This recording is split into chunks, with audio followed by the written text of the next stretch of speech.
Usap-usapan ngayon sa loob ng industriya ang isang kilalang aktor na umano'y may espesyal na request sa kanyang network.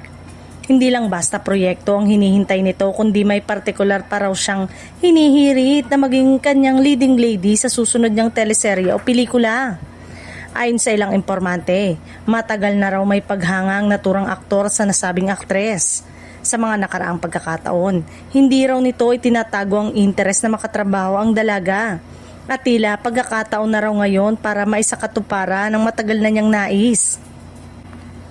Dagdag pa ng source, ilang beses na raw itong naiparating ng aktor sa kanyang management at maging sa mga taong may kinalaman sa casting. Lalo na raw ngayong may nakaabang siyang proyekto, gusto raw niyang masiguro na ang aktres na ang kanyang nais na mapipiling kapareha.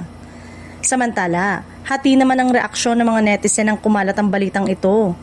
May mga kinikilig at umaasang matuloy ang tambalan habang ang iba naman ay nagtataka kung mabibigyan nga ba ng network ang personal na request ng aktor.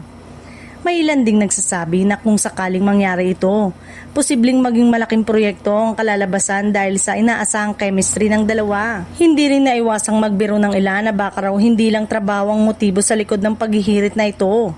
Sa ngayon, nananatiling palaisipan kung sino ang aktor at aktres na tinutukoy sa usap-usapan. Wala pang opisyal na kumpirmasyon mula sa magkabilang kampo kaya naman patuloy na inaabangan ng publiko kung mauuwi ba ito sa isang bagong tambalan na tiyak na pag-uusapan.